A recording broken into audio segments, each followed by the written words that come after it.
Hi everyone, and welcome to Stories with Shira. I'm Shira, and I'm glad you're here with me. Today we're reading one of my favorite short stories. It's by a man named William Sidney Porter, but he wrote under the name O. Henry.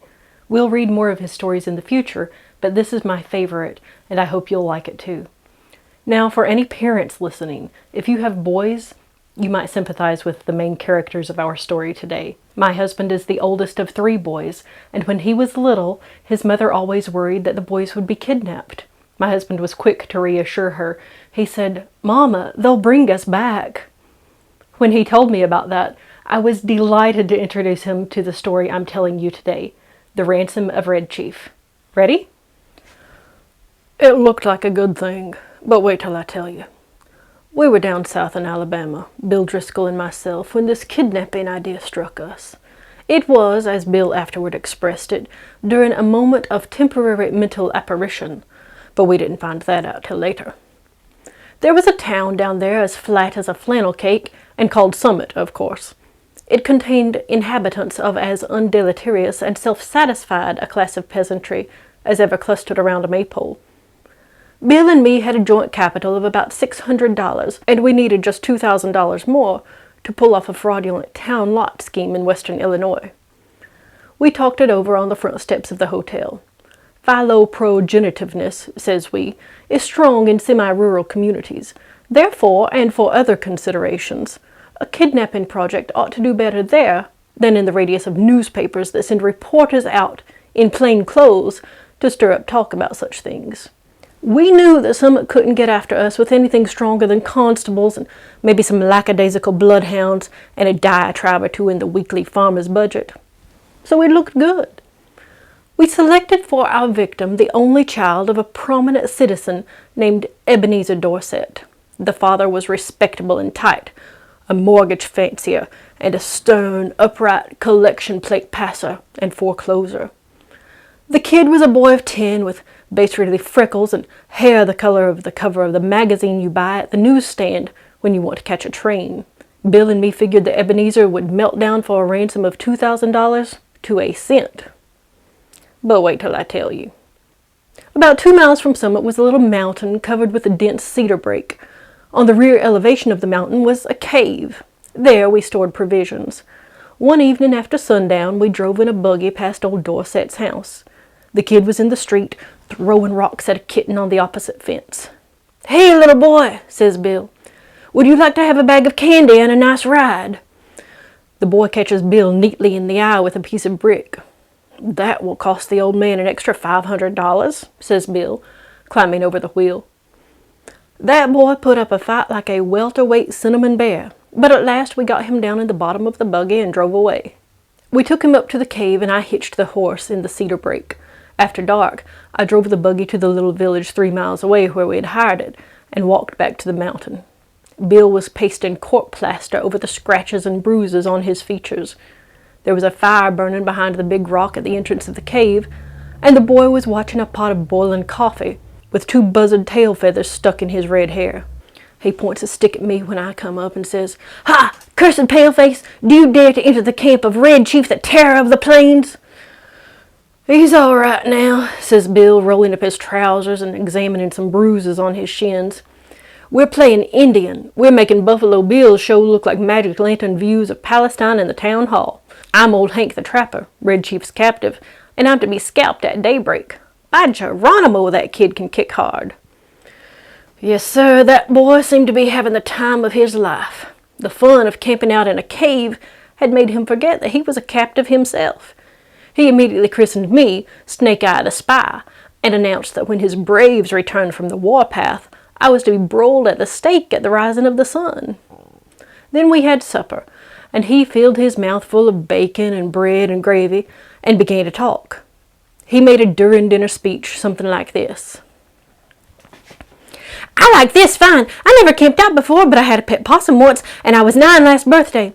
I hate to go to school. Rats ate up 16 of Jimmy Talbot's aunt's speckled hen's eggs. Are there any real Indians in this woods? I want some more gravy. Does the trees move and make the wind blow? We had 5 puppies. What makes your nose so red, Hank? My father has lots of money. Are the stars hot? I whipped Ed Walker twice Saturday. I don't like girls. You doesn't catch toads unless with a string. Do oxen make any noise? Why aren't oranges around? Have you got beds to sleep on in this cave? Amos Murray's got 6 toes. A parrot can talk, but a monkey or a fish can't. How many does it take to make 12? Every few minutes he would remember that he was a pesky redskin, pick up his stick rifle and tiptoe to the mouth of the cave to rubber for the scouts of the hated paleface. Now and then he would let out a whoop that made old Hank the Trapper shiver. That boy had Bill terrorized from the start. Red Chief, says I to the kid, would you like to go home? Oh, what for, says he. I don't have any fun at home. I hate to go to school. I like to camp out. You won't take me back home again, Snake Eye, will you? Not right away, says I. We'll stay here in the cave for a while. All right, says he. That'll be fine. I never had such fun in all my life. We went to bed about 11 o'clock. We spread down some wide blankets and quilts and put Red Chief between us. We weren't afraid he'd run away. He kept us awake for 3 hours, jumping up and reaching for his rifle and screeching, "Hist! Pard!" in mine and Bill's ear as the fancied crackle of a twig or the rustle of a leaf revealed to his young imagination the stealthy approach of the outlaw band. At last I fell into a troubled sleep and dreamed that I had been kidnapped and chained to a tree by a ferocious pirate with red hair. Just at daybreak, I was awakened by a series of awful screams from Bill. They weren't yells or howls or shouts or hoops or yops, such as you'd expect from a manly set of vocal organs. They were simply indecent, terrifying, humiliating screams, such as women emit when they see ghosts or caterpillars. It's an awful thing to hear a strong, desperate, fat man scream incontinently in a cave at daybreak. I jumped up to see what the matter was. Red Chief was sitting on Bill's chest with one hand twined in Bill's hair. In the other, he had the sharp case knife we used for slicing bacon, and he was industriously and realistically trying to take Bill's scalp, according to the sentence that had been pronounced upon him the evening before. I got the knife away from the kid and made him lie down again, but from that moment Bill's spirit was broken. He laid down on his side of the bed, but he never closed an eye again in sleep as long as that boy was with us. I dozed off for a while, but along toward sunup I remembered that Red Chief had said I was to be burned at the stake at the rising of the sun. I wasn't nervous or afraid, but I sat up and lit my pipe and leaned against a rock. "What you getting up so soon for, Sam?" asked Bill. "Me?" says I. "Oh, I got a kind of a pain in my shoulder. I thought sitting up would rest it." "You're a liar," says Bill. "You're afraid. You was to be burned at sunrise and you was afraid he'd do it. And he would too if he could find a match. Ain't it awful, Sam? Do you think anybody will pay out money to get back a little imp like that? Get him back home?" "Sure," said I. "A rowdy kid like that is just the kind that parents dote on. Now, you and the chief get up and cook breakfast while I go up on the top of the mountain and reconnoiter." I went up on the peak of the little mountain and ran my eye over the contiguous vicinity. Over toward summit, I expected to see the sturdy yeomanry of the village, armed with scythes and pitchforks, beating the countryside for the dastardly kidnappers. But what I saw was a peaceful landscape dotted with one man plowing with a dun mule. Nobody was dragging the creek. No couriers dashed hither and yon, bringing tidings of no news to the distracted parents. There was a sylvan attitude of somnolent sleepiness pervading that section of the external outward surface of Alabama that lay exposed to my view. "Perhaps," says I to myself, "it has not yet been discovered that the wolves have borne away the tender lambkin from the fold." "Heaven help the wolves," says I, and I went down the mountain to breakfast. When I got to the cave, I found Bill backed up against the side of it, breathing hard, and the boy threatening to smash him with a rock half as big as a coconut. "He put a red-hot boiled potato down my back," explained Bill, "and then smashed it with his foot, and I boxed his ears. Have you got a gun about you, Sam?" I took the rock away from the boy and kind of patched up the argument. "I'll fix you," says the kid to Bill. No man ever yet struck the Red Chief but what he got paid for it. You better beware. After breakfast, the kid takes a piece of leather with strings wrapped around it out of his pocket and goes outside the cave, unwinding it. What's he up to now? Says Bill anxiously. You don't think he'll run away, do you, Sam? No fear of it, says I. He don't seem to be much of a homebody, but we've got to fix up some plan about the ransom. There don't seem to be much excitement around Summit on account of his disappearance, but maybe they haven't realized yet that he's gone. His folks may think he's spending the night with Aunt Jane or one of the neighbors. Anyway, he'll be missed today. Tonight we must get a message to his father, demanding the $2,000 for his return. Just then we heard kind of a war whoop, such as David might have emitted when he knocked out the champion Goliath. It was a sling that Red Chief had pulled out of his pocket, and he was whirling it around his head. I dodged and heard a heavy thud and a kind of a sigh from Bill, like a horse gives out when you take his saddle off. A rock the size of an egg had caught Bill just behind his left ear. He loosened himself all over and fell in the fire across the frying pan of hot water for washing the dishes. I dragged him out and poured cold water on his head for half an hour. By and by, Bill sits up and feels behind his ear and says, Sam, do you know who my favorite biblical character is? Take it easy, says I. You'll come to your senses presently. King Herod, says he. You won't go away and leave me alone here, will you, Sam? I went out and caught that boy and shook him till his freckles rattled. If you don't behave, says I, I'll take you straight home. Now, you going to be good or not? I was only funning, the boy says sullenly. I didn't mean to hurt old Hank, but what did he hit me for? I'll behave, Snake Eye, if you won't send me home, and if you'll let me play the Black Scout today. I don't know the game, says I. That's for you and Mr. Bill to decide. He's your playmate for the day. I'm going away for a while on business. Now, you come in and make friends with him, and say you're sorry for hurting him, or home you go at once.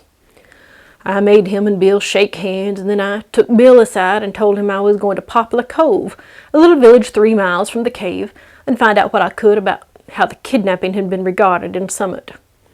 Also, I thought it best to send a peremptory letter to Old Man Dorset that day, demanding the ransom and dictating how it should be paid. You know, Sam, says Bill, I've stood by you without batting an eye in earthquakes, fire, and flood, in poker games, dynamite outrages, police raids, train robberies, and cyclones. I never lost my nerve yet till we kidnapped that two-legged skyrocket of a kid. He's got me going. You won't leave me long with him, will you, Sam? I'll be back sometime this afternoon, says I. You must keep the boy amused and quiet till I return. And now we'll write the letter to old Dorset. Bill and I got paper and pencil and worked on the letter while Red Chief, with a blanket wrapped around him, strutted up and down, guarding the mouth of the cave. Bill begged me tearfully to make the ransom $1,500 instead of $2,000. I ain't attempting, says he, to decry the celebrated moral aspect of parental affection, but we're dealing with humans, and it ain't human for anybody to give up $2,000 for that 40-pound chunk of freckled wildcat. I'm willing to take a chance at $1,500. You can charge the difference up to me. So to relieve Bill, I acceded, and we collaborated a letter that ran this way. Ebenezer Dorset, Esquire. We have your boy concealed in a place far from Summit. It is useless for you or the most skillful detectives to attempt to find him. Absolutely, the only terms on which you can have him restored to you are these. We demand $1,500 in large bills for his return. The money to be left at midnight tonight at the same spot and in the same box as your reply, as hereinafter described. If you agree to these terms, send your answer in writing by a solitary messenger tonight at 8:30 o'clock. After crossing Owl Creek on the road to Poplar Cove, there are 3 large trees about 100 yards apart, close to the fence of the wheat field on the right-hand side. At the bottom of the fence post, opposite the 3rd tree, will be found a small pasteboard box. The messenger will place the answer in this box and return immediately to Summit. If you attempt any treachery or fail to comply with our demand as stated, you will never see your boy again. If you pay the money as demanded, he will be returned to you safe and well within 3 hours.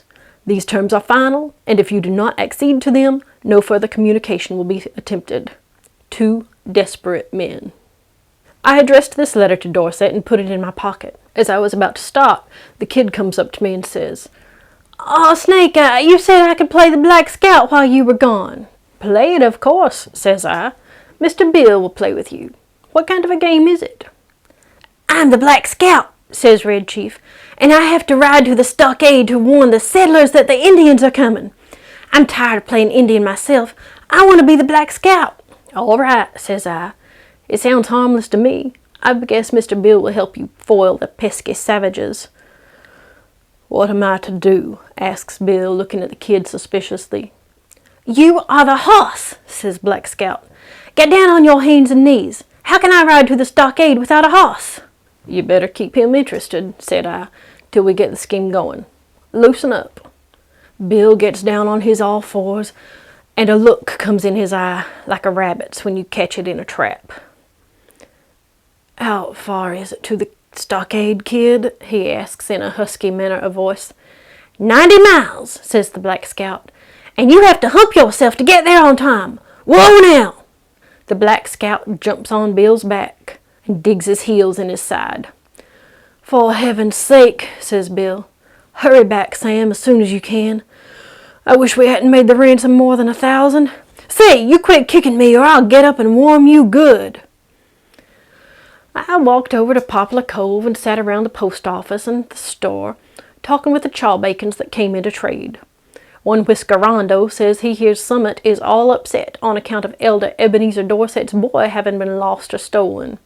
That was all I wanted to know.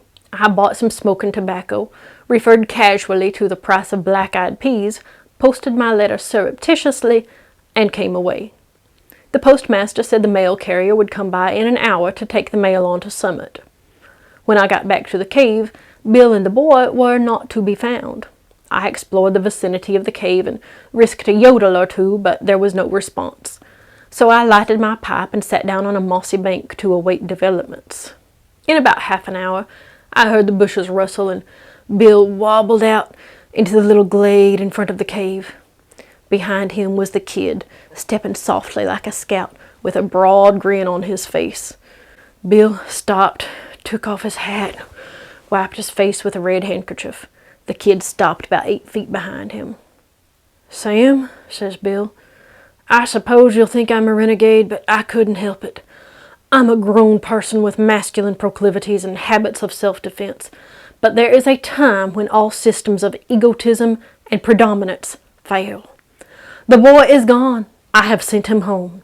All is off. There was martyrs in old times," goes on Bill, "that suffered death rather than give up the peculiar graft they enjoyed. None of 'em ever was subjugated to such supernatural tortures as I have been. I tried to be faithful to our articles of depredation, but there came a limit." "What's the trouble, Bill?" I asks him. "I was rode," says Bill, "the 90 miles to the stockade, not barring an inch. Then when the settlers was rescued, I was given oats. Sand ain't a palatable substitute. And then for an hour I had to try to explain to him why there was nothing in holes, how a road can run both ways, and what makes the grass green. I tell you, Sam, a human can only stand so much. I takes him by the neck of his clothes and drags him down the mountain. On the way he kicks my legs black and blue from the knees down, and I got to have 2 or 3 bites on my thumb and hand cauterized. But he's gone," continued Bill. "Gone home. I showed him the road to Summit and kicked him about 8 feet nearer there at one kick. I'm sorry we lost the ransom, but it was either that or Bill Driscoll to the madhouse." Bill is puffing and blowing, but there is a look of ineffable peace and growing content on his rose-pink features. "Bill," says I, "there isn't any heart disease in your family, is there?" "No," says Bill. "Nothing chronic except malaria and accidents." "Why?" "Then you might turn around," says I, "and have a look behind you." Bill turns and sees the boy, loses his complexion, sits down plump on the ground, begins to pluck aimlessly at grass and little sticks, For an hour I was afraid for his mind. And then I told him that my scheme was to put the whole job through immediately, that we would get the ransom and be off with it by midnight if old Dorset fell in with our proposition. So Bill braced up enough to give the kid a weak sort of a smile, and a promise to play the Russian in a Japanese war with him as soon as he felt a bit better. I had a scheme for collecting that ransom without danger of being caught by counterplots that ought to commend itself to professional kidnappers. The tree under which the answer was to be left, and the money later on, was close to the road fence, with big bare fields on all sides. If a gang of constables should be watching for anyone to come for the note, they could see him a long way off crossing the fields or in the road. But no siree. At 8:30, I was up in that tree as well hidden as a tree toad, waiting for the messenger to arrive. Exactly on time, a half-grown boy rides up the road on a bicycle, locates the pasteboard box at the foot of the fence post, slips a folded piece of paper into it, and pedals away again back toward Summit. I waited an hour, and then concluded the thing was square. I slid down the tree, got the note, slipped along the fence till I struck the woods, and was back at the cave in another half an hour. I opened the note, got near the lantern, and read it to Bill. It was written with a pen in a crabbed hand, and the sum and substance of it was this: "Two desperate men. Gentlemen, I received your letter today by post in regard to the ransom you ask for the return of my son.